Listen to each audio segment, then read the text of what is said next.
Oke teman-teman, pada malam hari ini kita kehadiran seorang tamu narasumber yang luar biasa. Dia adalah seorang muslimah dari Aceh. Dulunya dia berkerinduan yang begitu besar untuk mengislamkan orang Kristen. Bahkan satu ketika apa yang terjadi di dalam hidupnya, dia ingin mengislamkan seseorang, tapi Roh Kudus bekerja dengan luar biasa. Akhirnya bukan dia yang mengislamkan seseorang, malah dia yang menjadi pengikut Tuhan Yesus, bahkan sekarang menjadi saksi dari Tuhan Yesus. Nah, bagaimana narasumber ini kleper-kleper pada saat dia mencoba untuk mengislamkan seseorang, dan kuasa Tuhan jauh lebih besar daripada itu, sehingga beliau diselamatkan oleh Tuhan Yesus. Oke, kita tidak membuang waktu terlalu panjang, kita akan segera dengarkan secara lengkap apa yang telah terjadi dengan narasumber ini. Kita sambut Ibu Cut Fatmawati, seorang muslimah dari Aceh. Salam. Ya, salam. Apa kabar Ibu? Puji Tuhan, baik. Terima kasih sudah bisa bergabung di channel Bapak Yusuf. Luar Ya, biasa. puji Tuhan. Yang pasti bukan Ya, Ibu. kita. Ya, amin. Ya, Ibu begitu sukacita, begitu penuh dengan kegembiraan, tentunya karena kasih Tuhan Yesus ya, Bu. Amin. Ya, ya, ya. Ibu begitu semangat saya lihat pada malam hari ini, dan teman-teman juga sudah tidak sabar untuk mendengarkan bagaimana seorang muslimah dari Aceh yang ditaklukkan oleh kuasa Tuhan Yesus, yang tadinya kepengen mengislamkan seseorang, malah Tuhan Yesus tangkap untuk menjadi pengikut Tuhan Yesus dan sekarang menjadi saksi Tuhan Yesus. Oke teman-teman, kita akan segera dengarkan langsung kesaksian secara lengkap dari Ibu Cut Fatmawati. Baik Bu, waktu dan tempat saya serahkan kepada Ibu. Silakan Ibu. Baik Pak, terima kasih. Shalom semuanya dimanapun berada. Saya bersyukur pada malam hari ini saya bisa berbagi kepada semua betapa luar biasanya baiknya Tuhan di dalam hidup saya. Perkenalkan, nama saya Cut Fatmawati Mutia. Ayah saya keturunan Aceh, asal Loksmawe. Saya bisa sebutkan namanya, Haji Teguh Mukhtarudin, dan almarhum ibu saya, Nurbiah. Kami memiliki 7 bersaudara. Kebetulan saya anak paling kecil, anak ke-7. Masa-masa kecil saya, mungkin Bapak Ibu tahu kok namanya anak paling kecil itu pasti kasih sayangnya itu lebih dari anak-anak yang lain. Lebih banyak saya mendapatkan kasih sayang dari orang tua. Selama saya hidup bersama kedua orang tua saya tidak pernah merasakan yang namanya ditinggalkan oleh orang tua saya. Orang tua saya itu begitu luar biasa, terutama ibu saya, sangat baik orangnya. Jadi latar belakang pendidikan saya dari SD, SMP, SMA saya dimasukkan ayah saya ke pendidikan agama. Sedangkan kakak-kakak saya yang lain, mereka sekolahnya sekolah umum. Besar kerinduan ayah saya menginginkan saya sebagai seorang muslimah yang baik, menjadi seorang ustazah. Itu yang diinginkan ayah saya. Setelah itu saya melanjutkan pendidikan keperawatan, dan beberapa tahun kemudian setelah itu saya berumah tangga dengan laki-laki. suku Sunda, keturunan Pakistan. Beliau asal dari Kota Bandung. Saya tinggal dan dibesarkan di Kabupaten Asahan. Nah, di situ jugalah saya dulu pendidikan SMP, SMA-nya sederajat, tapi ya pendidikan keagamaan itu di suatu kota yang sangat saya cintai, Kabupaten Asahan. Dan kuliahnya tadi saya di Kota Medan. Jadi mungkin logat saya itu lebih seperti logat orang Sumatera. Karena saya dibesarkan di lingkungan bukan orang Aceh, tapi bapak saya asli orang Aceh, asal Lok Sumawe.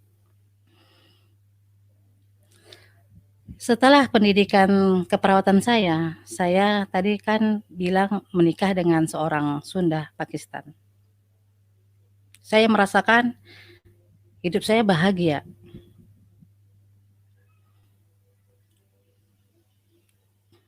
Tapi kebahagiaan itu tidak berlangsung lama. Beberapa tahun kemudian setelah pernikahan saya, suami saya itu mengalami satu penyakit. Kata dokter, diagnosanya meningitis, infeksi di otak. Padahal saat itu saya lagi mengandung. Kandungan saya baru 4 bulan. Jadi selama beberapa bulan saya mengandung, bahkan sampai saya melahirkan, saya menghadapi suami yang dalam keadaan sangat parah. Bahkan akhirnya beliau pergi meninggalkan saya. Tepat anak saya berumur 21 hari. Itu hal yang tidak mudah saya jalanin.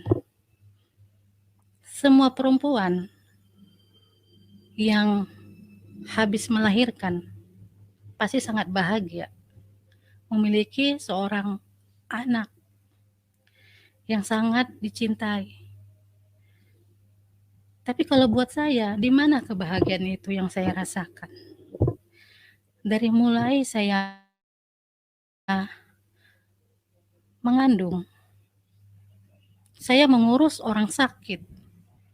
Bahkan almarhum itu sampai buta matanya, tidak bisa melihat.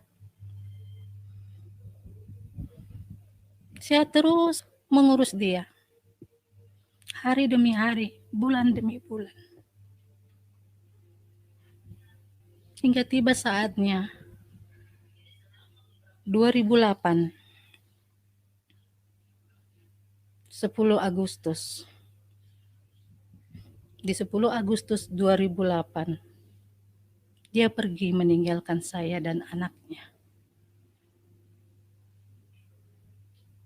Tidak mudah rasanya mengalami hal seperti itu. Tapi itulah hal yang harus saya lewatin bersama dengan anak saya. Hidup ini terasa seperti menyiksa saya rasa saat itu.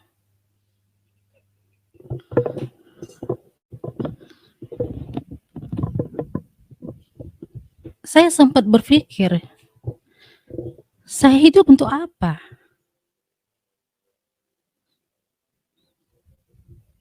Kenapa ujian yang saya dapatkan seperti ini? Saya menangis, saya bilang, ya Allah, kenapa harus aku yang mengalami hal ini?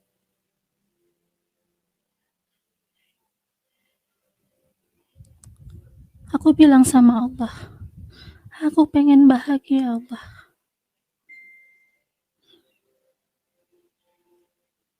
Kembali lagi saya pandang bibi saya pandang anak saya. Saya kuatkan di hati saya harus kuat.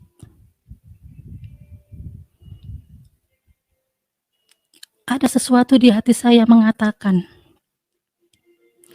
pasti Allah punya rencana indah dalam hidup saya.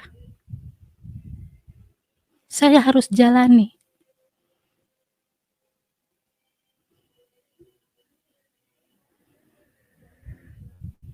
Beberapa bulan dan masuk setahunan lebih, saya menjalani hidup saya. Saya bekerja mencari nafkah buat anak. Pagi, siang, bahkan saya terkadang pulang sampai larut malam. Untuk mencari nafkah anak saya. Bukan berarti keluarga saya tidak perhatian sama saya. Mereka terkadang mau menjenguk saya. Bahkan ayah saya juga selalu menghubungi saya, memperhatikan keadaan saya. Tapi tanggung jawab itu tidak bisa saya letakkan kepada mereka. Karena ini masa depan saya, ini anak saya. Saya yang harus bertanggung jawab buat kehidupan dan masa depan anak saya. Saya jalanin terus, hari demi hari, bulan demi bulan, bahkan tahun juga saya lewati. Tapi saya selalu memohon kepada Allah agar kiranya saya melihat kebahagiaan di endingnya kehidupan saya nanti. Sering juga saya ingat masa-masa saya dulu pulang kerja. Saya kerja pernah setelah kepergian almarhum, saya pernah kerja di suatu klinik karena saya keperawatan. Terus saya pernah juga kerja di terapi kesehatan, perusahaan terapi kesehatan, penjualan alat kesehatan. Saya juga pernah di situ. Itu saya bekerjanya dari pagi, bisa sampai maghrib selesainya, terus lanjut ke malam kita tutup kegiatan, meeting. Terkadang saya pulang tuh tengah malam tuh jam-jam 10 saya baru sampai rumah, naik sepeda motor, belum lagi, tantangan saya itu hujan. Terkadang saya pernah saya ingat beberapa kali saya itu menangis di kendaraan di sepeda motor saya menangis sekuatnya. Saya tutup kepala saya pakai helm, saya menangis. Ya Allah, saya bilang, saya lelah hidup seperti ini.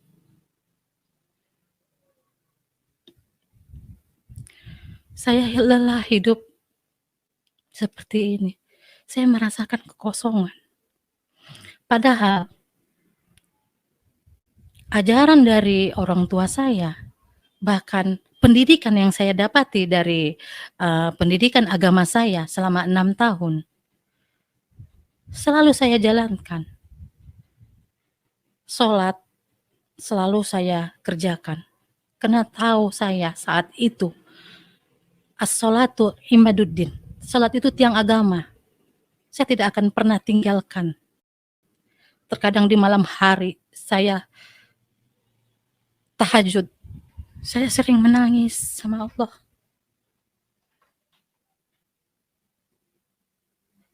Kenapa saya seperti ini? Saya selalu melakukan perintah Allah. Saya sholat. Karena sholat itu tiang agama yang saya tahu. Tapi kenapa? Yang namanya tiang itu pondasi kuat. Kenapa? Hati saya itu tidak pernah tentram. Hati saya itu selalu kosong. Saya selalu mengaji. Terkadang saya itu sampai malam itu, sampai mau menjelang subuh, saya nggak bisa tidur. Saya mengaji. Saya menangisin keadaan saya. Dari kecil saya hidup cukup enak bersama orang tua. Apa yang saya inginkan saya dapatkan. Tidak kekurangan. Kasih sayang, bahkan kebutuhan saya bersama orang tua, saya merasakan cukup, tidak kekurangan. Saya anak paling kecil. Saya pikir saya rapuh. Tapi kenapa Tuhan saat itu Allah izinkan saya merasakan hal yang saya rasa saja tidak mungkin saya sanggup.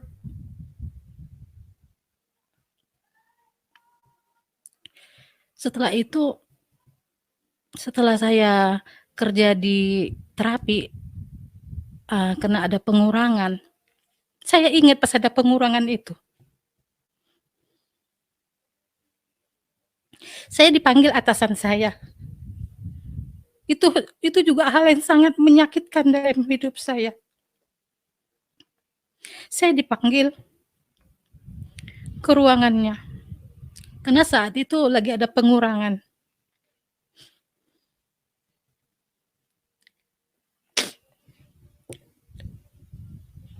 Pimpinan saya seorang perempuan, ibu, seorang hajah.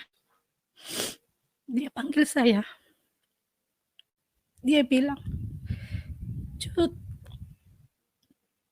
kita ada pengurangan.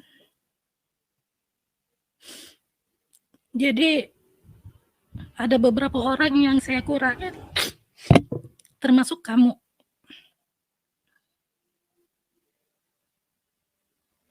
Dengan alasan kamu saya kurangin karena kamu masih memiliki keluarga yang mampu. Walaupun kamu hidup sendiri dan anakmu, saya percaya keluargamu pasti bantu kamu. Itu menurutnya. Saya tahan air mata saya.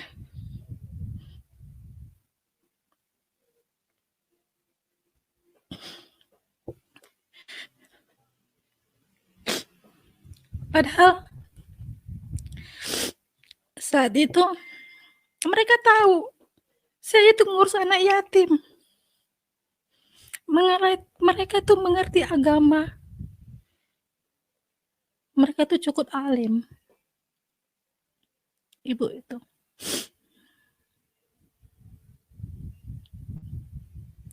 Seharusnya mereka tuh lebih pelihara anak yatim. Tapi malah mereka memberhentikan saya. Setelah itu,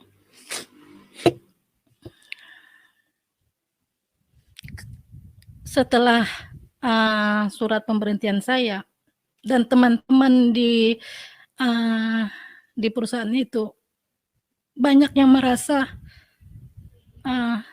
tidak adil buat saya. Akhirnya beberapa orang juga ikut berhenti meninggalkan pekerjaan demi membela saya. Saya merasa saya tidak sendiri. Ada teman-teman yang selalu mendukung saya. Terus saya buka terapi sendiri, kita beli unitnya, kita ramai beberapa orang teman saya, ada 5 orang, kita bikin pengobatan terapi, kita sewa tempat, akhirnya saya bisa memenuhi kembali kebutuhan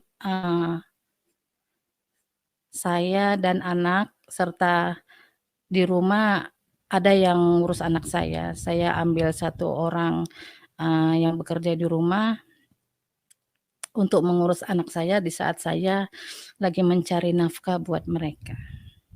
Karena kan saya posisinya saat itu ibu, tapi sekaligus menjadi ayah. Saya kepala rumah tangga di tempat itu. Jadi saya nggak bisa seperti wanita-wanita yang lain hanya duduk diam manis ngurus anaknya. Saya juga rindu seperti orang. Duduk diam manis mengurus anaknya di rumah. Saya rindu seperti itu saat itu. Tapi saya punya tanggung jawab. Saya tidak mau meminta dan terus meminta kepada keluarga.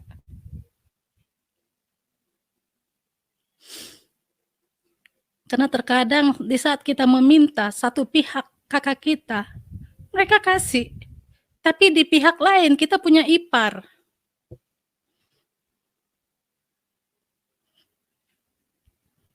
Belum lagi perkataan mereka itu yang sering menyakitkan hati saya. Saya merasa saya punya keluarga yang luar biasa, cukup mereka untuk membantu saya saat itu.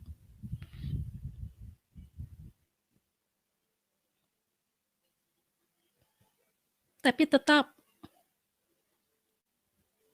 hanya kaki dan bahu saya yang menopang rumah tangga saya. Anak yatim yang saya urus.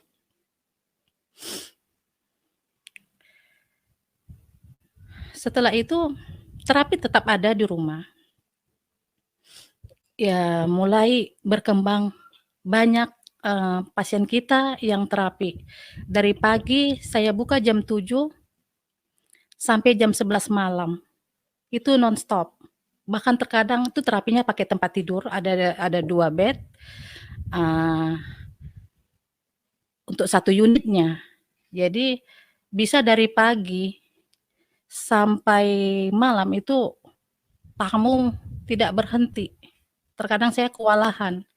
Dan akhirnya saya ambil orang juga di rumah untuk ngurus terapinya. Lalu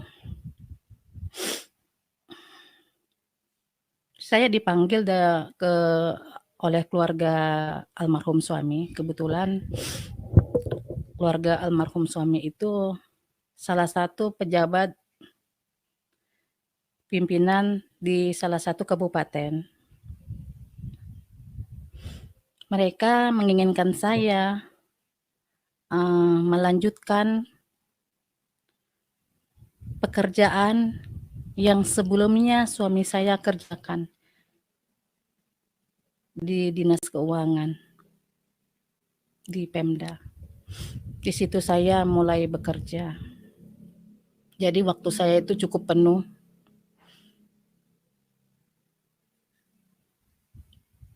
Pagi saya di kantor, siang pulang saya istirahat, berangkat lagi saya jam 1:30 ke kantor, jam 4 saya kembali ke rumah. Setelah itu terkadang saya nggak sempat tidur siang, istirahat. Seperti orang-orang yang istirahat, seorang ibu. Saya langsung turun tangan kadang ke pengobatan terapi saya. Disitulah terus hari-hari saya yang saya jalani.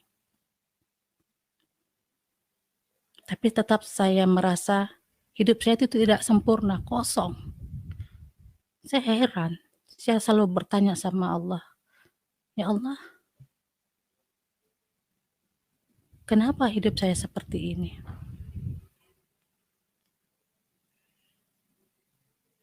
Kenapa saya merasa hidup saya itu selalu kosong?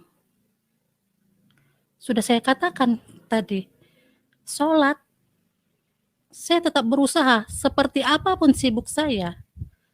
Terkadang manusia, terkadang tidak lurus-lurus jalan saya, terkadang ada nyeleneh-nyelenehnya sedikit. Tapi saya tetap pegang yang namanya sholat itu tiang agama. As-sholatu imaduddin. Tetap itu saya lakukan. Itu ajaran yang saya dapat. Kalau tiang agama sudah runtuh, segalanya pasti runtuh.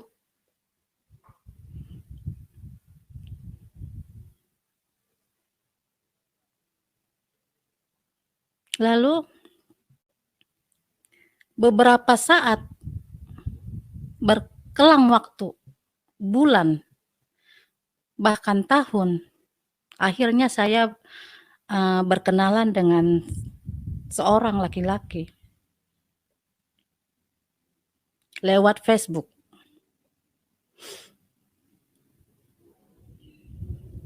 Laki-laki itu duluan yang melihat Facebook saya. Di Facebook saya kan saya saya sampai sekarang tetap pakai nama saya itu. Saya tidak pernah ubah. Walaupun saya sudah percaya Tuhan, saya tetap pakai nama itu.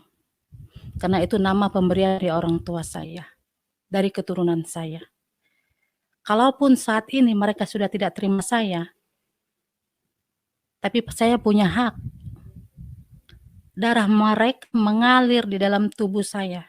Saya sebagai anak masih punya hak saya pegang nama yang diberikan orang tua saya.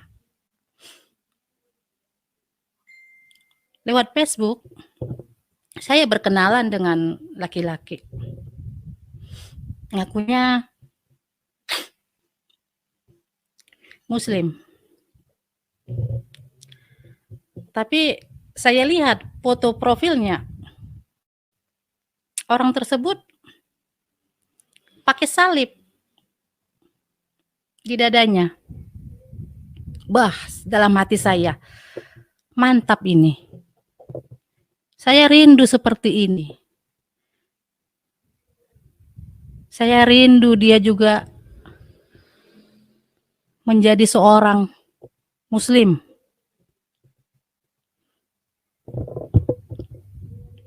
Ada kerinduan di hati saya.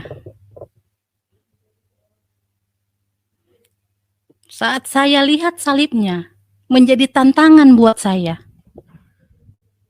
Walaupun saya dulu orangnya bukan yang baik-baik benar, tapi dasar dari keluarga dan dasar pendidikan yang saya dapati, itu dari pendidikan agama. Jadi tantangan buat saya. Ini laki-laki ini pakai salib. Messenger saya. Kebetulan saat itu di Facebook saya masih tertera nomor telepon. Telepon saya, SMS saya. Waduh, ini orang kayaknya senang sama saya, perasaan saya saat itu. Kenapa tidak? Ini harus saya tangkap. Saya pakai pikiran saya sendiri saat itu. Wah, saya merasa saat itu sok hebat. Ini harus saya jadikan seorang Muslim. Saya merasa agak pede perasaan saya saat itu. Saya pikir karena dia telepon saya, karena dia messenger saya, terus telepon saya itu selama beberapa bulan, 3 bulan itu pagi, siang, malam teleponnya tidak berhenti. Selalu telepon saya. Jadi saya itu sambil bekerja pakai kerudung, dalam kerudung itu saya handset. Jadi kegiatan saya dia dengar terus. Jadi perasaan saya itu, ini orang udah jatuh cinta sama saya ini. Kenapa tidak? Saya harus selamatkan dia. Lalu saya cerita sama salah satu teman saya di kantor. Saya bilang sama dia, Bu, saya curhat.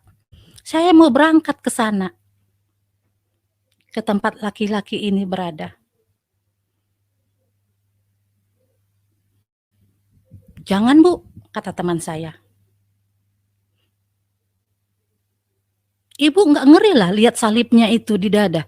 Loh kenapa, Bu? Itu tantangan buat saya.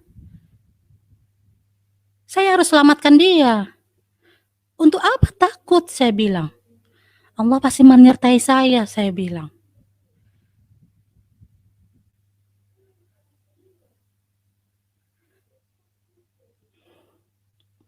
Lalu saya ajak teman saya. Saya cukup berani saat itu. Karena saya merasa hidup saya juga kosong saat itu. Saya bekerja untuk ekonomi saya cukup untuk anak-anak, untuk kebutuhan rumah tangga, anak makan, susu, masih bisa saya penuhi. Tapi saya merasa apa yang saya lakukan ini belum membuat saya bahagia. Mungkin dengan saya menyelamatkan laki-laki ini menjadi tantangan buat saya. Mungkin saya mendapat keuntungan. Satu, saya dapat ridhonya Allah karena saya menyelamatkan orang. Yang kedua, saya dapat suami lagi menggantikan yang sudah pergi. Akhirnya saya ajak teman saya yang di kantor itu beli tiket pesawat. Sepanjang perjalanan teman saya itu bilang, "Bu, terlalu berani kamu, Bu. Terlalu berani kamu, Bu. Jarang, Bu, perempuan bisa menang dengan laki-laki, apalagi masalah keyakinan." Saya terus dengan akal pikiran saya bisa, Ibu. Saya merasa saya mampu. Sudah cukup bekal ilmu saya selama 6 tahun. Terus saya merasa keluarga besar saya juga orang Aceh. Wah, orang Aceh mana mungkin ikut Tuhan Yesus. Saat itu saya pikir, saya berani. Tantangan buat saya. Kalau dikatakan cinta, saya belum cinta dengan orangnya. Cuma jadi tantangan buat saya. Saya jalanin hidup saya. Akhirnya tiket terbeli.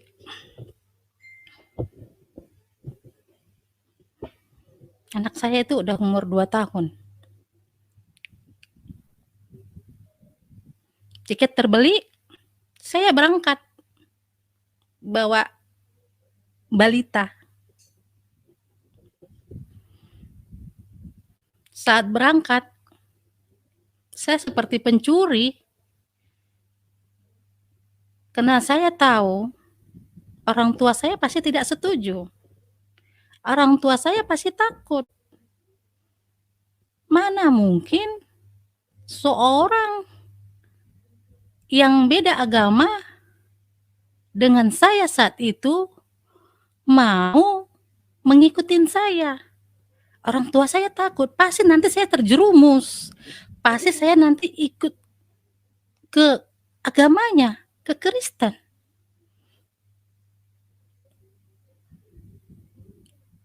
Tapi luar biasa saat itu pas saat saya berangkat, ada seorang ibu, dia itu sudah saya anggap, Umi, saya panggil Umi, dia udah saya anggap sebagai orang tua saya.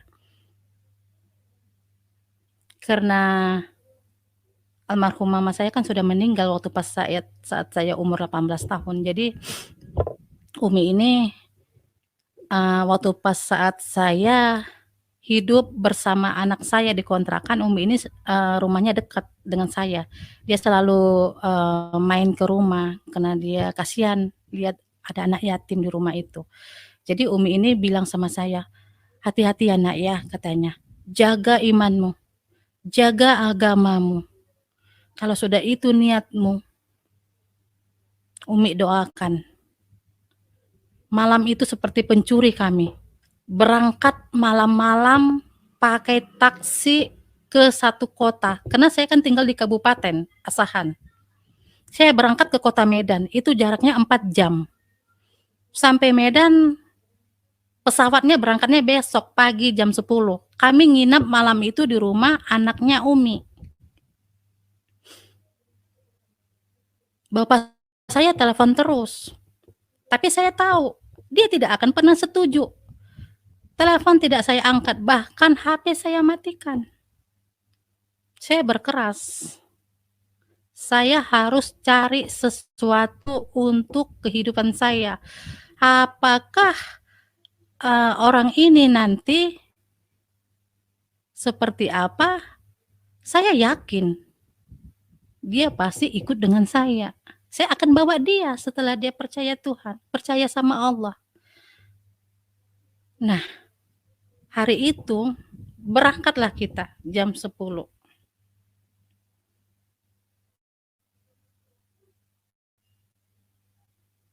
Cukup berani mungkin.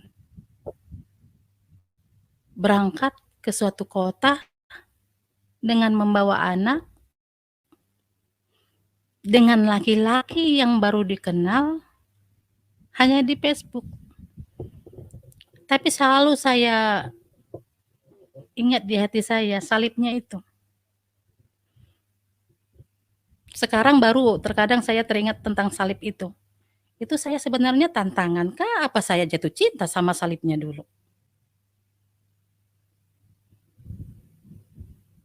Kembali ke tujuan saya awal. Saya ingin selamatkan dia. agar dapat hidayah. Sampailah kami di kota di mana dia tinggal. Dia jemput.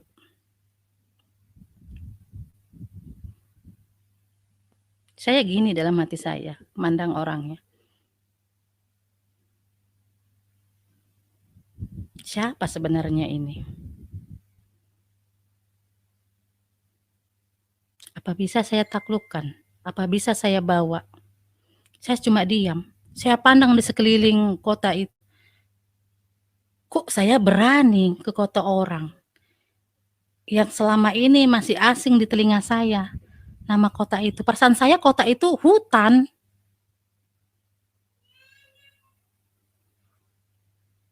Dari Medan, saya berangkat ke kota di mana sekarang saya berdiam. Akhirnya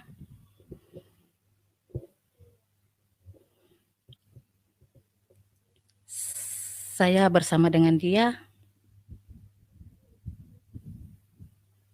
untuk melakukan pemberkatan di gereja. Saya kan harus menjadi seorang Kristen. Tapi saya kan belum mau.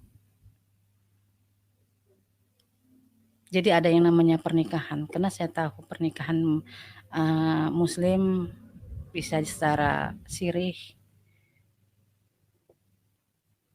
Jadi saat itu kita nikah sirih, sah di mata Allah,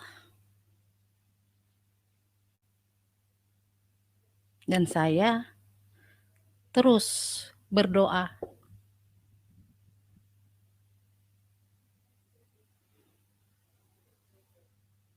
Saya ingin terus dia dapat hidayah. Sering kami sharing. Saya kan dari Medan kemarin, waktu pas datang ke kotanya itu saya kan bawa Al-Quran terjemahan. Saya bawa Al-Quran, ada terjemahan teks Indonesianya. Jadi saya sering kasih sama dia. Kami baca. Dia juga bilang gitu ke saya. Coba kamu baca Alkitab ini. Saya bilang, ngapain saya baca Alkitab? Perasaan saya haram. Megang-megang Alkitab. Itu perasaan saya dalam hati. Nggak saya utarakan. Saya nggak enak juga. Jangan sampai tahu dia siasat saya.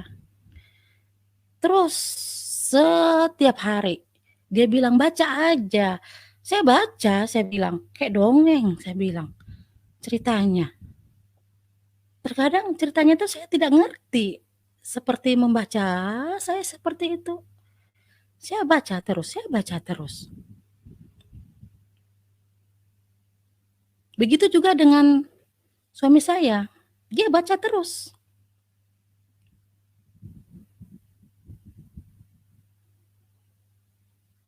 Setiap hari kami lakukan itu. Kami sering tanya jawab sama suami. Saya ingat dulu perkataan. Di media sosial saya pernah baca, coba tunjukkan di kitabnya orang Kristen itu yang mengatakan Tuhan Yesus itu Tuhan. Tidak ada kan? Banyak orang Muslim bilang seperti itu. Nah, saat saya selalu membaca dan terus membaca, saya temukan satu ayat. Di Yesaya 41 ayat 3. 13. Sebab aku ini Tuhan Allahmu, memegang tangan kananmu dan berkata kepadamu, janganlah takut, aku yang menolong engkau. Ada. Tuhan itu mengatakan, aku Tuhan Allahmu.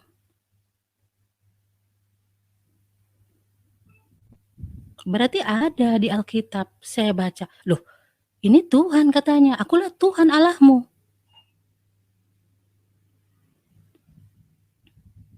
Gelisah saya terus.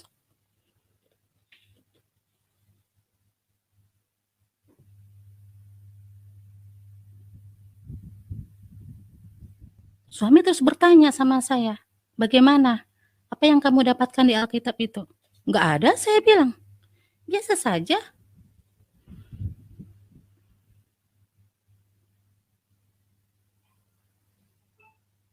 Saya membohongi diri saya. Semakin saya sering membaca kitab, saya semakin gelisah.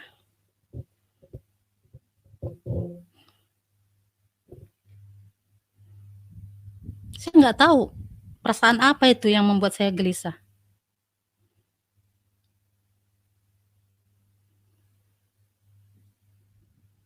Bahkan saya sering merasa ketakutan.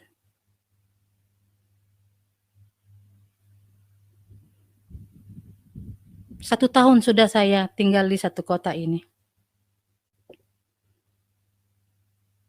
Akhirnya ayah saya meninggal dunia. 1 minggu sebelum dia meninggal, kami sempat teleponan. Bapak saya telepon saya gini, "Pulanglah nak.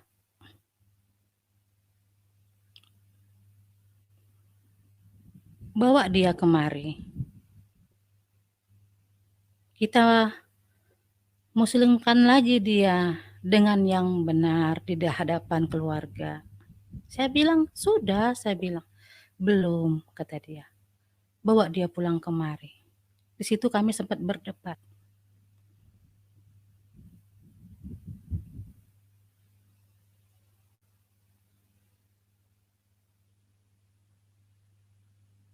Ternyata itu pembicaraan saya terakhir dengan bapak saya.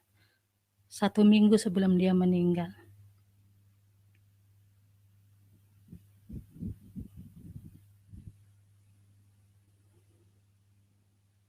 Lalu karena kita tinggal di suatu kota, bahkan kita menyeberang pulau.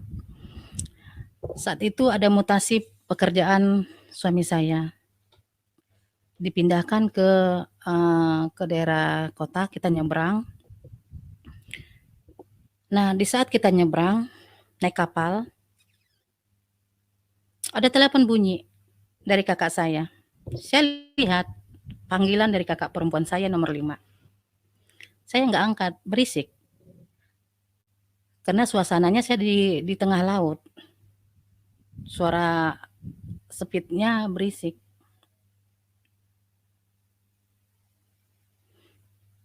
Lalu kakak saya kirim gambar dan kata-kata, "Dek, Bapak meninggal." Di situ saya terpukul.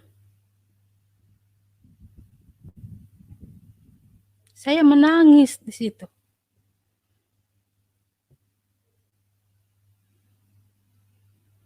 Di dalam hati saya itu, saya belum menunjukkan keberhasilan saya.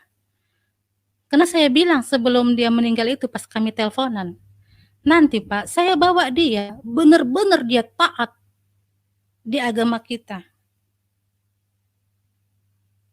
Tapi bapak saya selalu bilang, "Tidak," katanya. Saya selalu pakai akal pikiran saya pasti mampu mengislamkan dia. Karena saya lihat dia mencintai saya.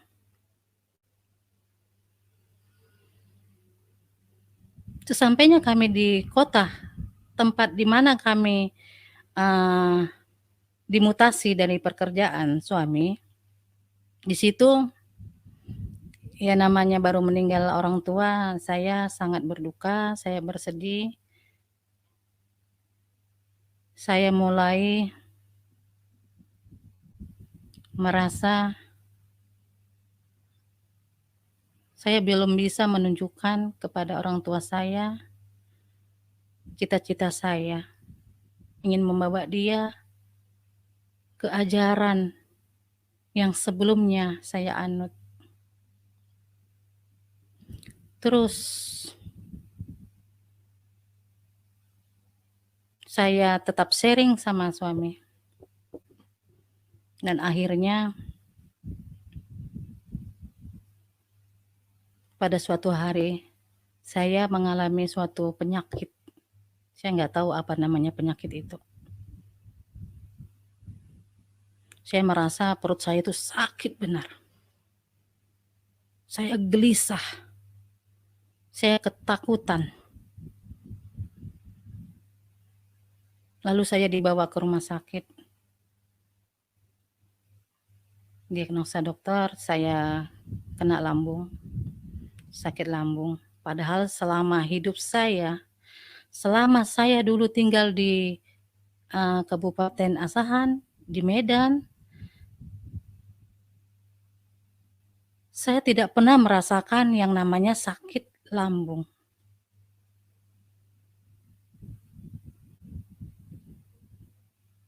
Selama 2 tahun saya merasakan rasa sakit itu.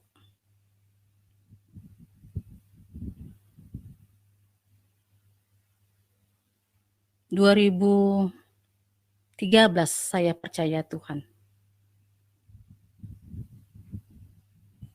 Itu banyak ceritanya lah di belakangnya itu. Selama saya sakit, semuanya terkuras. Apa yang kami miliki habis untuk ngobatin saya. Bahkan lagi tahap mau membangun rumah, akhirnya terjual. Bahkan suami tidak bekerja.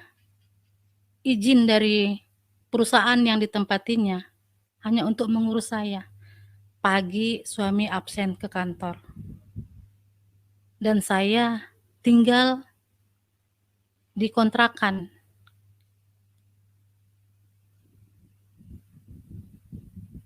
Apa yang kami miliki?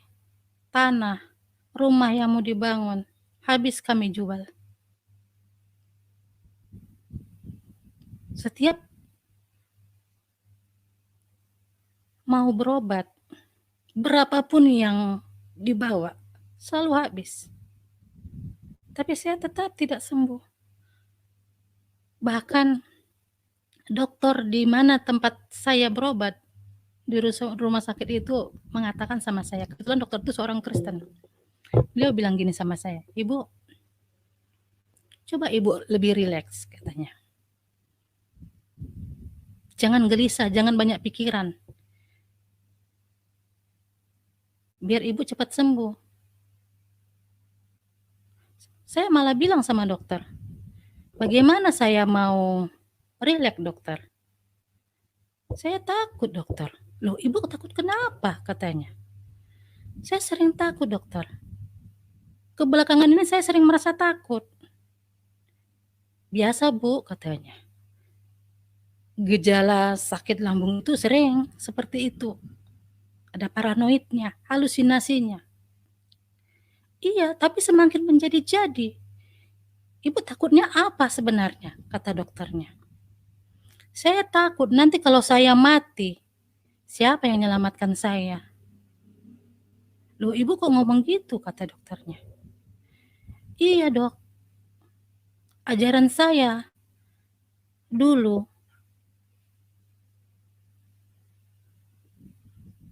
mengatakan kalau saya akan tetap selamat di sana, selalu dapat ridho dari Allah," saya bilang. Tapi yang saya tahu, setelah saya membaca Alkitab, membuat hati saya itu mulai ragu dengan ajaran yang saya dapat dulu. Akulah Tuhan dan Allahmu.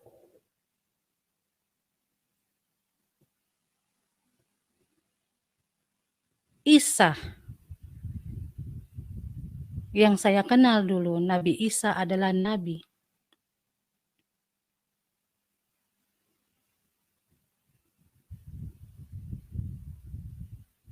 Di Alkitab mengatakan hakim di akhir zaman adalah Isa. Isa Al-Masih. Kenapa dia bisa jadi hakim? Berarti Isa Al-Masih itu bisa memutuskan mau masuk surga kah atau masuk neraka. Waduh, perasaan saya sudah berkecamuk.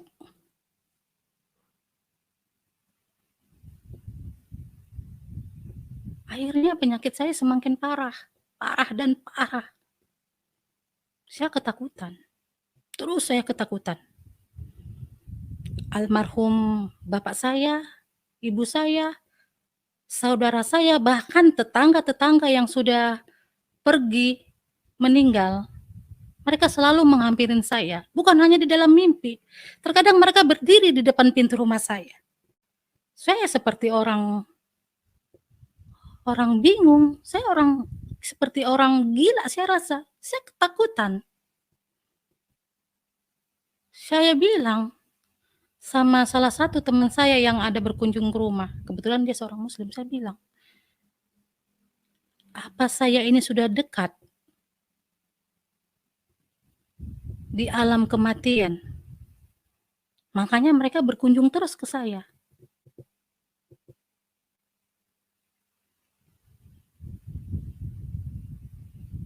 Terus karena sakit saya tidak kunjung sembuh, akhirnya apa yang kami miliki habis.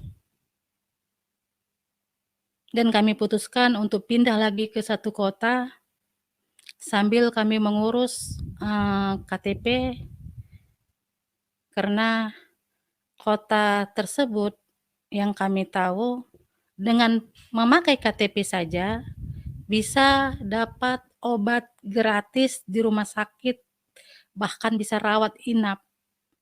Karena saya bisa 1 minggu sekali saya dirawat.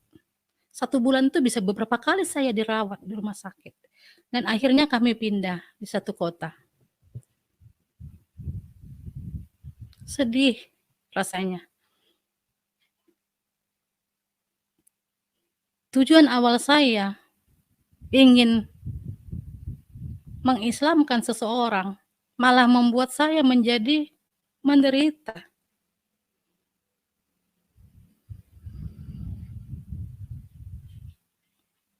Saya berobat gratis, terkadang saya menangis. Hidup saya kok makin hancur.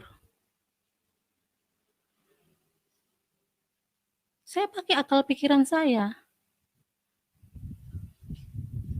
Awalnya saya ingin mengislamkan dia, kok saya malah semakin hancur. Sakit yang tak kunjung sembuh. Pada suatu hari, saya dibawa ke keluarga suami, tapi jauh, keluarga jauh. Ada hubungan keluarga. Di situ saya mengalami lawatan Tuhan yang luar biasa di dalam hidup saya. Pada malam hari itu, kebetulan yang punya rumah itu baru melahirkan anak pertama, sudah beberapa bulan, dan kami belum melihat. Kondisi babynya lagi kurang sehat, lagi demam, di mana saya juga lagi sakit, kondisi saya lemah. Tapi karena saya punya dasar pendidikan kesehatan, saya coba bantu mereka ngurusin babynya malam itu, karena mamanya sudah kelelahan.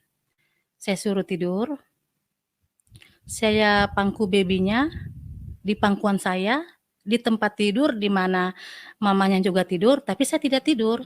Saya duduk sambil memangku babynya. Nah, di saat saya memangku babynya, mungkin juga karena saya lelah, atau mungkin juga karena kondisi saya juga belum benar-benar sehat, di situ mungkin saya tertidur. Saya rasakan saya seperti tidak mimpi. Saya benar-benar melihat satu sosok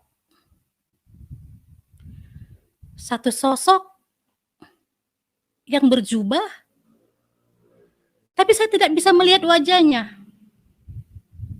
wajahnya penuh dengan cahaya, terang. Mata saya ini nggak bisa memandang jelas. Cuma di depan sosok yang saya lihat berjubah itu, ada seorang bapak-bapak tidur di depannya. Sosok berjubah itu pegang tangan saya, dia tuntun saya. Katanya, sebut dalam nama Tuhan Yesus. Sambil saya dituntunnya, saya sebut dalam nama Tuhan Yesus. Langsung saya sujud di kakinya. Saya bilang, tahukah Tuhan itu yang saya cari selama ini? Saya menangis di kakinya.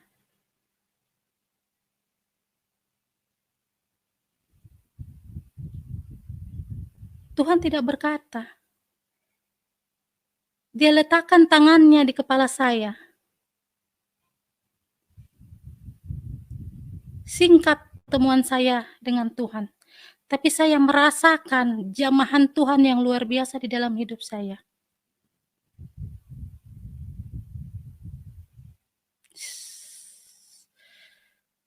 Akhirnya saya terbangun. Ternyata saya lihat jamnya, hanya beberapa menit kejadian itu. Berarti saya hanya tertidur sebentar dalam posisi duduk memangku baby. Lalu saya bangunkan seisi rumah. Saya cerita sama mereka. Saya menangis, saya bilang, saya ketemu Tuhan Yesus. Saya sujud di kaki dia. Dia sentuh kepala saya dengan tangannya. Saya merasakan lawatan Tuhan yang luar biasa yang saya rasakan. Yang awalnya kondisi saya sangat melemah, saya merasa ada kesembuhan. Saya merasa tubuh saya tuh kok enggak seperti sebelumnya. Saya merasa begitu lembutnya sentuhan tangan Tuhan ke kepala saya.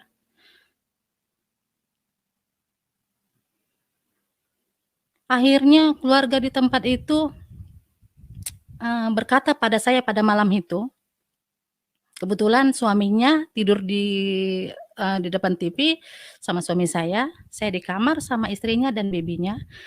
Akhirnya kami duduk di depan TV, di ruangan, ngobrol, mereka putuskan besok mereka mau memanggil hamba Tuhan datang ke rumah mereka. Dan besok harinya hamba Tuhan itu datang ke rumah saya, ke rumah mereka. Hamba Tuhan itu berkata, saya Bu, sekian lama umur saya rindu Tuhan hadir, walaupun hanya dalam mimpi. Beruntunglah Ibu, Tuhan sudah pilih. Dalam hati saya begini, saya tetap berkeras. Ada-ada aja ini orang. Saya masih setengah-setengah.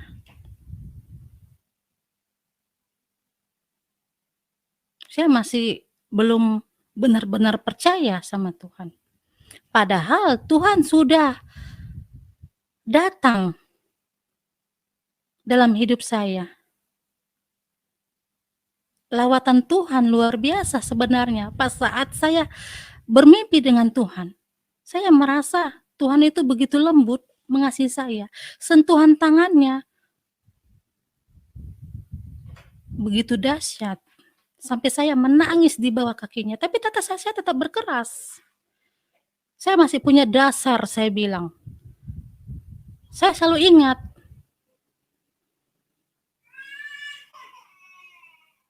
Ayah saya selalu bilang, jangan pernah kau tinggalkan agamamu. Walaupun Tuhan sudah lawat saya tetap berkeras. Padahal kondisi saya sudah mulai baik. Tapi saya tetap. Kalau suami nggak di rumah, saya sholat. Saya melakukan perintah Allah. Kalau suami nggak di rumah.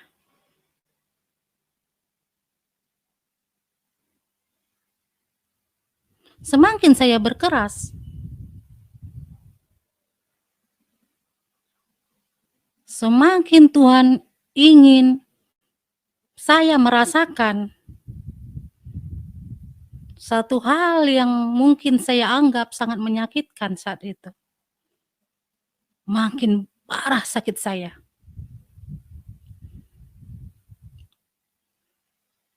Bahkan bukan hanya lambung yang saya rasakan saat itu sakit. Sampai saya kena hepatitis A. Hati saya membengkak, saking parahnya lambungnya. Kondisi saya semakin melemah.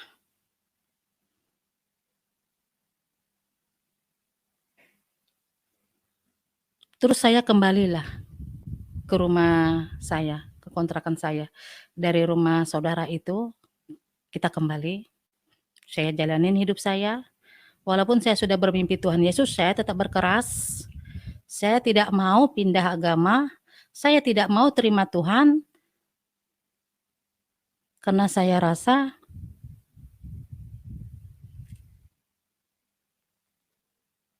masih ajaran saya yang benar. Akhirnya terus Tuhan ingatkan saya. Setiap saya baca, kan kami tetap sharing-sharing. Sambil sakit, saya suka baca-baca Alkitab. Terus Tuhan ingatkan saya. Tuhan ingatkan saya. Kata Tuhan, jangan di persimpangan. Jangan dalam kebimbangan. Suatu hari juga saya ketemu dengan seorang teman. Dia Muslim. Dia berkata begini sama saya. Kamu jangan di tengah-tengah. Kalau kamu sudah mulai meyakini agamamu yang sekarang, meyakini agama suamimu, katanya, ya jangan ragu, coba kamu pelajarin lagi, kamu dalami lagi. Karena kamu bimbang, jadi kondisi kamu itu semakin parah, katanya. Perasaan saya ini, tetap saya pakai akal pikiran saya. Ini iblis coba mengganggu saya bilang. Saya harus tetap berpegang kepada agama saya. Tapi sakit saya tetap terus tidak kunjung sembuh. Saya pandang wajah anak saya, suami saya, baik mereka. Suami saya baik. Saya lihat orang Kristen ini penuh dengan kasih. Dia urus saya, tidak mengeluh. Satu hari saya bisa makan bubur itu sebanyak 20 kali.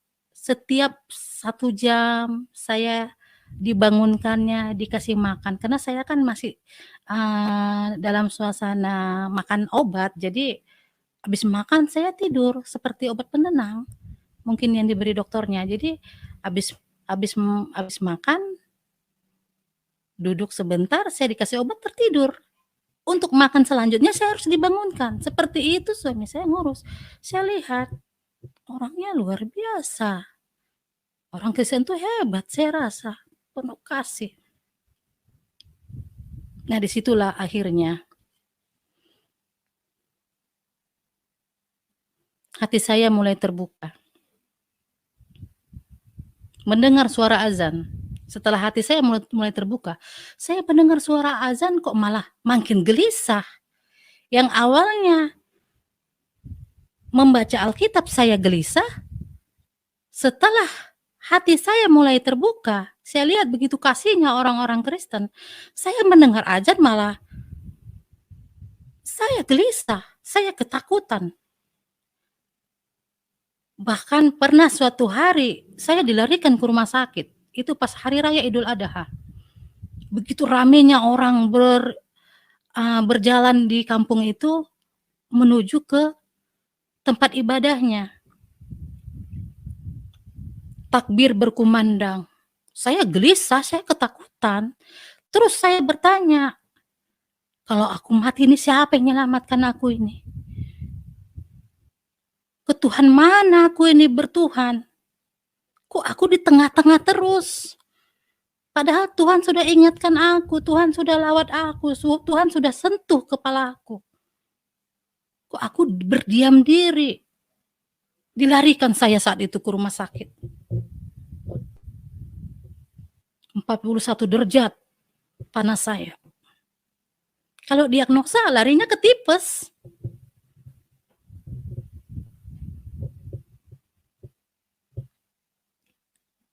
Sudah ngawur perkataan saya. Saya bilang saya mau pergi, saya bilang saya mau pergi.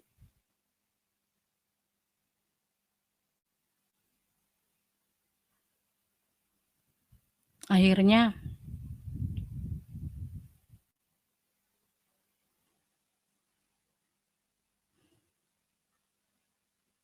ada bude yang ngurus saya.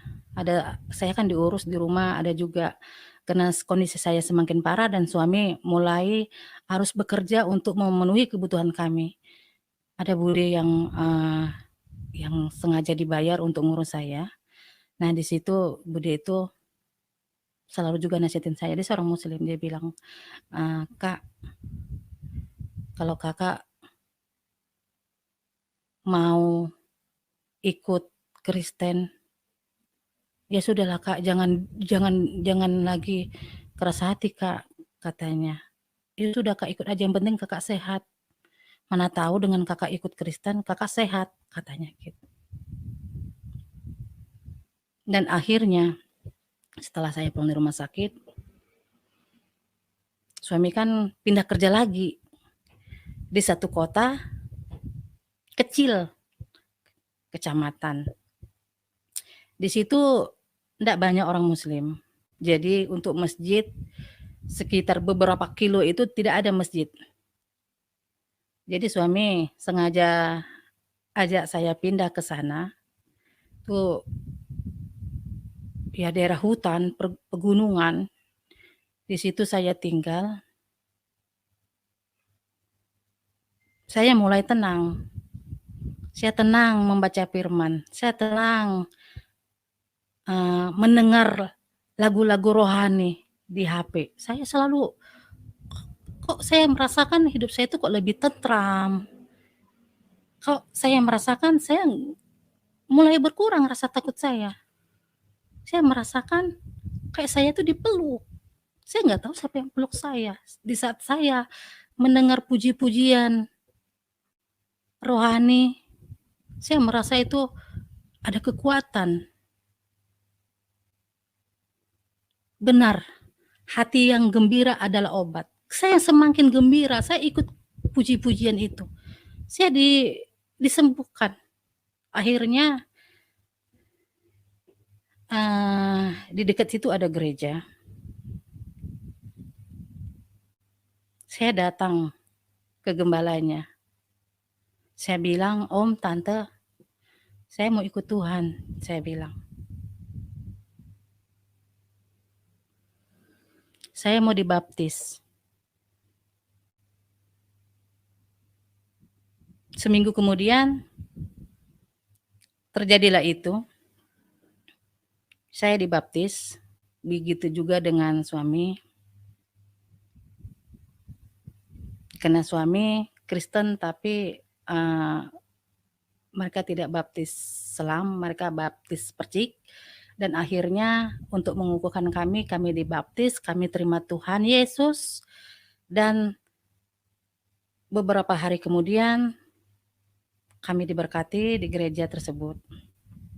Lalu kondisi saya sudah mulai pulih. 1 tahun kami di situ. Suami dimutasi lagi ke kota lain.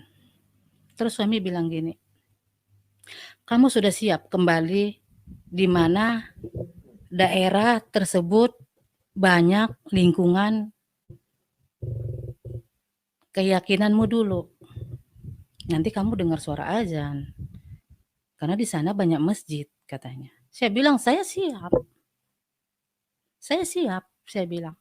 "Saya ada Tuhan yang menjaga saya punya Tuhan," saya bilang. "Saya siap, saya tidak takut," saya bilang. Akhirnya yang awalnya semuanya hilang di saat saya sakit dan di saat saya terima Tuhan, berkat Tuhan itu mengalir buat kami. Tuhan izinkan kami memiliki sebuah perumahan.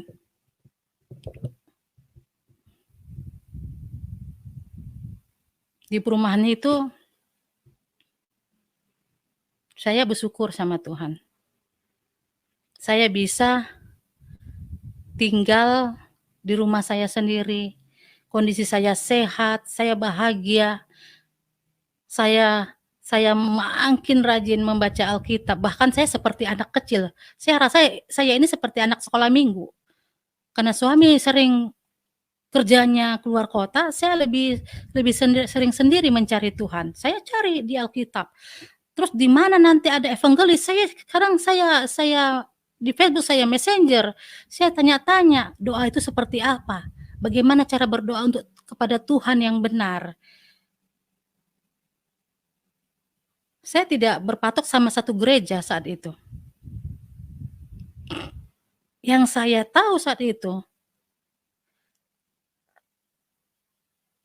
dimanapun gerejanya, itu orang Kristen yang percaya Yesus. Saya senang deketin. Bahkan saya sempat dididik di mana saya sekarang berjemaat. Saya ingat, itu sudah meninggal orangnya, almarhum. Waktu pas saya dari gereja sebelumnya yang saya dibaptis, kan saya diarahkan di tempat di mana mereka dulu pernah sebagai pengerja di gereja itu. Saya bertemu dengan Bapak Gembalanya 2013,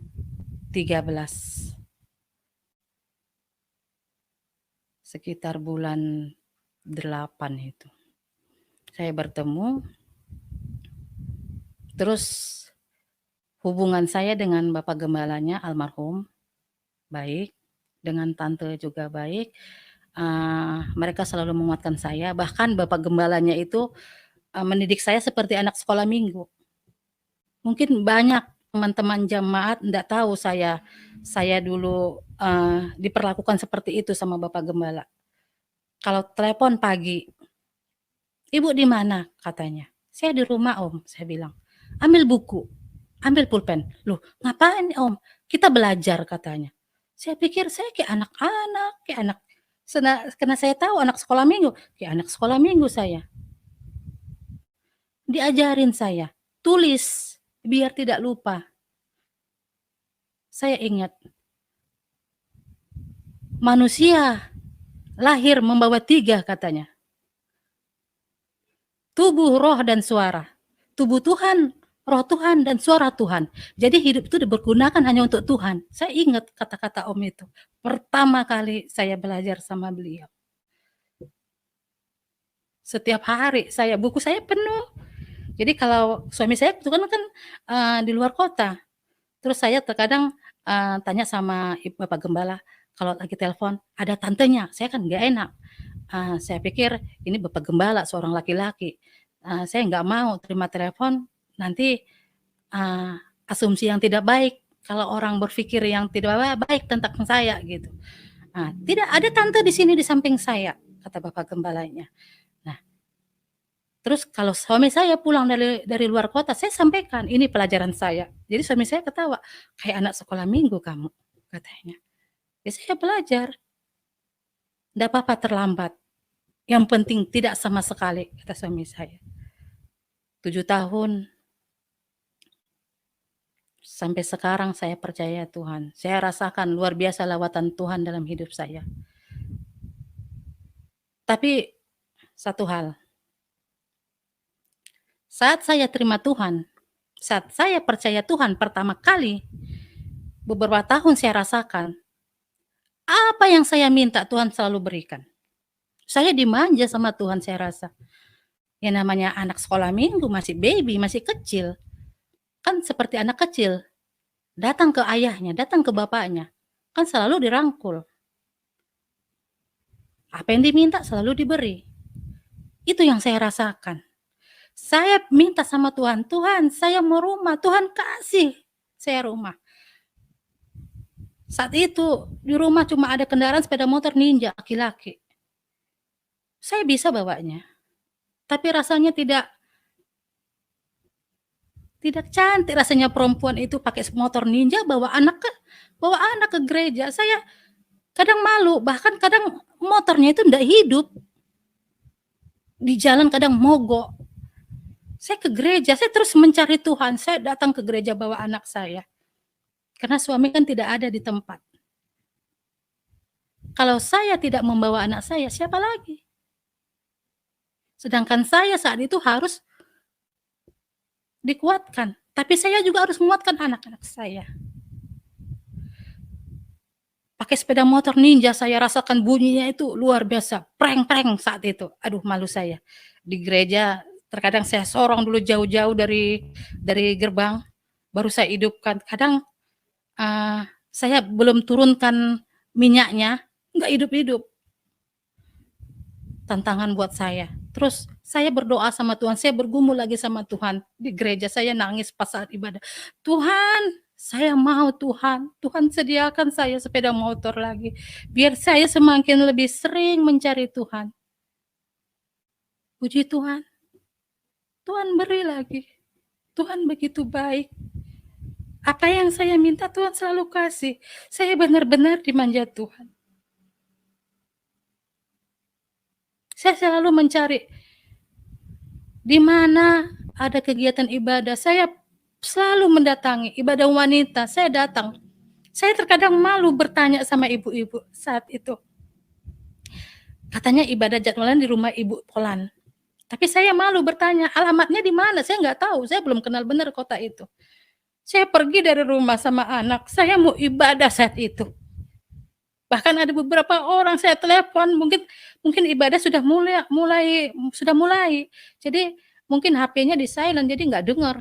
Saya telepon mau nanya di mana tempatnya, tapi tidak diangkat. Akhirnya saya pulang. Saya gini, susah benar mencari Tuhan itu di saat saya sangat rindu mencari Tuhan itu.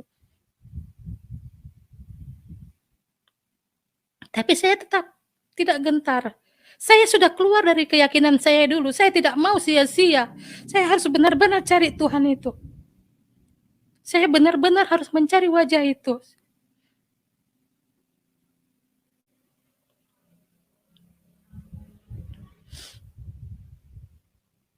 Akhirnya, saya memang benar-benar merasakan lawatan Tuhan dalam hidup saya. Apa yang saya minta Tuhan berikan. Apa yang saya doakan Tuhan selalu kabulkan. Itu beberapa tahun setelah saya percaya Tuhan. Mungkin 3-4 tahun. Tapi kebelakangan ini,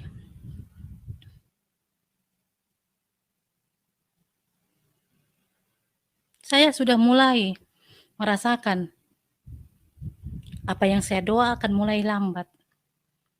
Tapi saya imani Tuhan ingin mendidik saya bukan menjadi baby. Tuhan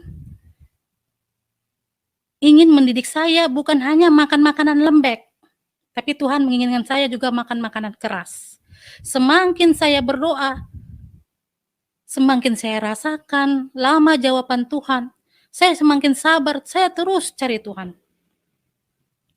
Saya ingat firman Tuhan, carilah dulu kerajaan Allah dan kebenaran. Maka semuanya akan dicukupkan. Saya terus cari Tuhan.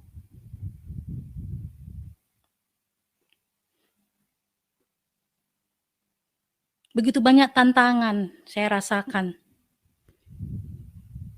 ikut Tuhan itu. Mikul salib itu nggak gampang.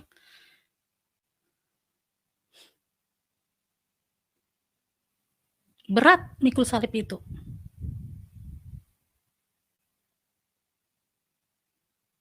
Saya rasakan. Di lingkungan mana di mana saya tinggal, mereka tahu saya dari Muslim. Saya sempat diganggu.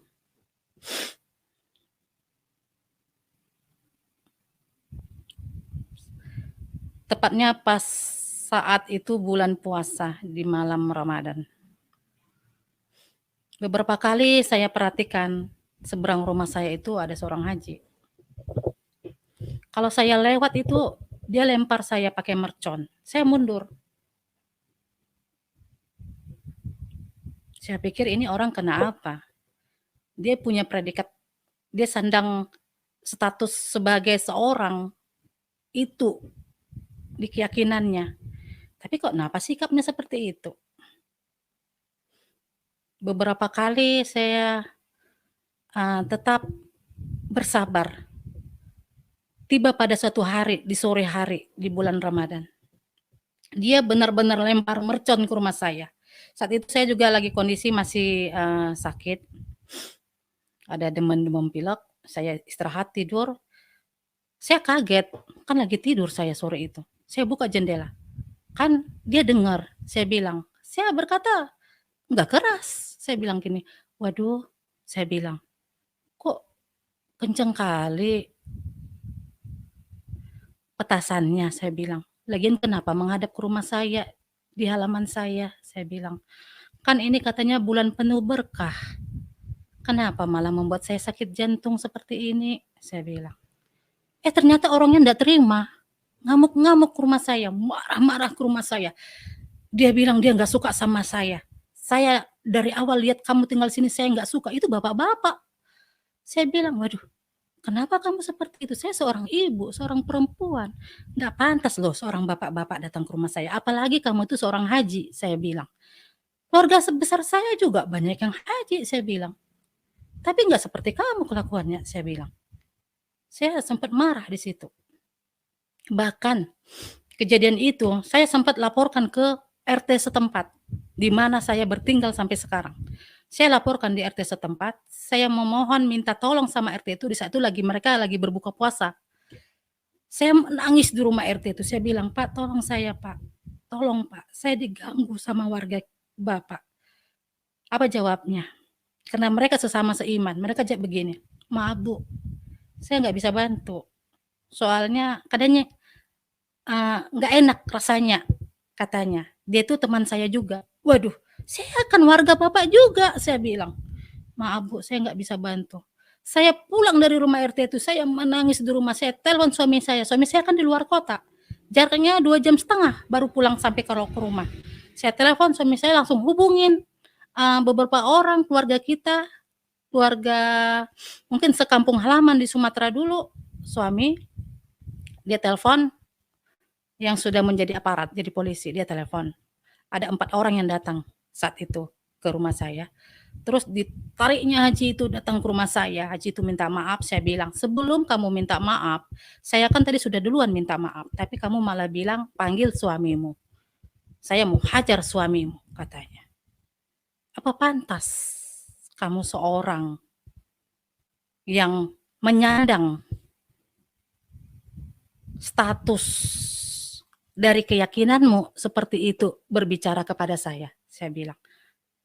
Kan sudah kamu tahu kan ajaran itu. Ini agama saya, itu agama kamu. Lakum dinukum waliyadin. Agamamu, agamamu, agamaku, agamaku. Saya bilang seperti itu. Jangan kita saling mengganggu, saya bilang. Akhirnya dia minta maaf karena dikelilingin sama 4 orang polisi, dia minta maaf. Terus suami saya pun kembali dari kota di mana dia tinggal, bekerja 2,5 jam dalam perjalanan dia pulang. Jadi kita merasa kita ini anak-anak Tuhan, kita punya kasih. Kita mau jadi berkat buat semua orang. Kejahatan yang dilakukan mereka, kita tidak mau membalasnya dengan kejahatan. Karena kita ini kan surat yang terbuka dari Tuhan. Kok anak-anak Tuhan nanti membalas seperti itu? Kan nggak baik. Akhirnya kami maafkan. Dan saya bergumul sama Tuhan. Sudah tidak ada damai sejahtera di lingkungan saya tinggal saat itu. Saya bergumul sama Tuhan, Tuhan izinkan Tuhan rumah ini laku Tuhan. Kami ingin pindah ke tempat di mana kami bisa lebih sukacita bersamamu. 1 minggu saya umumkan ke sana ke sini, dari mulut ke mulut, dari warung ke warung sama yang saya kenal, saya bilang rumah saya mau dijual. Puji Tuhan 1 minggu rumah itu laku. Dan akhirnya saya sekarang pindah ke rumah di mana sekarang saya tempatin. Memang masih satu lingkungan, satu perumahan, tapi cukup jauh bloknya. Di situ saya merasakan ada damai sejahtera. Saat rumah itu dibangun, saya berdoa sama Tuhan, Tuhan jadikan rumahku ini jadi tempat doaku. Saya selalu bilang sama Tuhan seperti itu. Tapi karena kondisi di zaman sekarang ini, apalagi di zaman pandemik ini, perekonomian semakin terpuruk. Bahkan perusahaan-perusahaan banyak yang tutup. Saya merasakan begitu banyaknya goncangan yang saya rasakan di masa-masa sekarang ini. Kami coba ingin beralih, pindah ke satu kota, di mana perusahaan suami ada juga di satu kota itu, mutasi. Rumah kami pasang plang, rumah mau dijual. Banyak yang nanya, banyak yang nawar, banyak yang bahkan ada yang bilang saya sudah di persimpangan Bu. Bu tunggu, saya sudah bawa uang, sudah deal kita harganya. Saya tunggu jam 1 katanya sudah di persimpangan ke rumah saya paling hanya 10 menit nggak sampai mungkin. Saya tunggu udah jam 2, saya telepon lagi jam 3, iya Bu bentar, tadi singgah ke rumah teman jam 4, handphonenya nggak aktif. Saya bilang gini, waduh apa maunya Tuhan ini?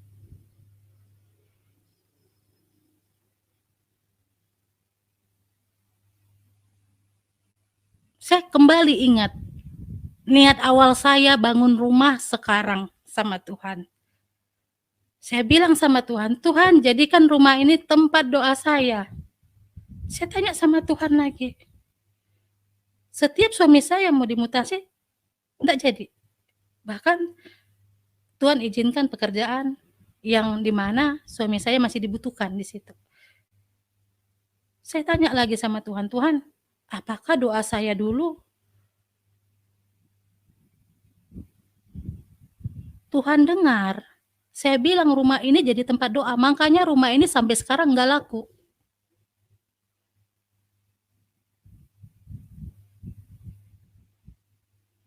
Walaupun di tengah kondisi zaman sekarang seperti ini, COVID di mana-mana, tapi saya percaya Tuhan tidak pernah meninggalkan kita. Karena kita memiliki Tuhan Allah yang luar biasa. Tuhan kita hidup, tidak mati. Dia tidak mati di kayu salib. Dia hidup, bangkit ke surga. Dan saatnya nanti Tuhan Yesus kita pasti akan datang menjemput kita semua. Saya ingin kekal selamanya bersama Tuhan di surga.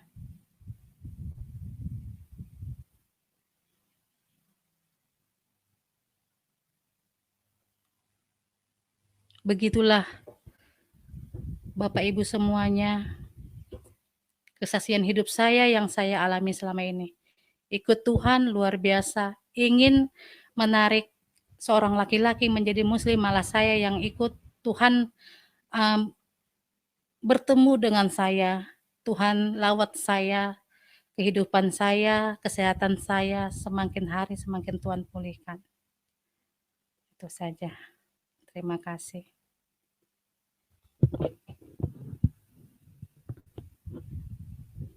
Ya, haleluya, puji Tuhan, begitu luar biasa kesaksian dari Ibu Cut Fatmawati.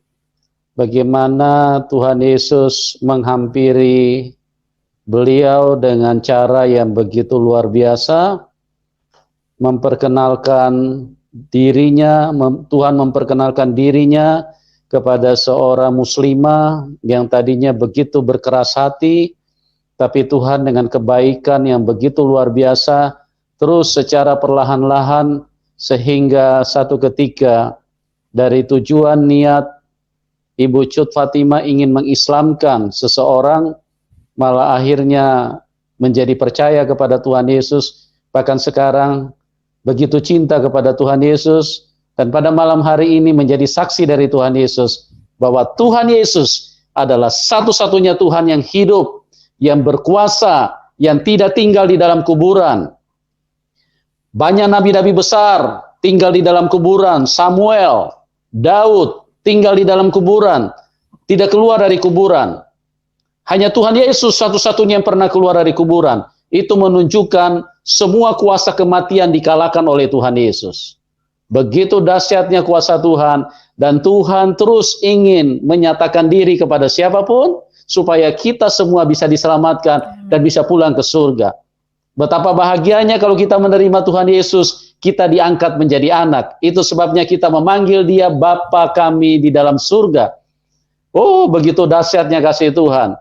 Nah, sekali lagi jangan pikiran kotor ya. Karena banyak orang punya pikiran kotor. Di mana mamanya, kapan di rumah mana apa bidannya. Ini kan pikiran kesetanan semua ini, karena tidak memahami bahasa kebenaran. Yang dipahami hanya bahasa kebohongan, yang dipahami hanya bahasa tipuan. Di mana bidannya?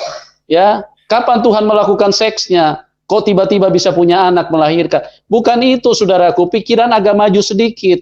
Dunia sekarang ini dunia teknologi, dunia digital, zaman now. Ya, kita lihat saja kalau disebut anak kunci, memangnya kunci itu kawin? Kan enggak. Disebut ibu kota, memangnya bapak kota mana? Anak kotanya mana? Kan pikiran itu harus cerdas sedikit. Jangan biarkan pikiran itu dibodohi sama setan terus. Dan Ibu Cut Fatimah adalah satu bukti nyata bahwa tadinya dia begitu menolak ketuhanan daripada Yesus Kristus, tetapi satu ketika dia akhirnya memutuskan dengan sebuah peristiwa yang nyata dialami secara langsung bahwa Tuhan Yesus itu adalah Tuhan yang sesungguhnya, yang menciptakan semua manusia, yang menciptakan alam semesta, yang menciptakan semua planet, bahkan yang bisa membawa kita pulang ke surga.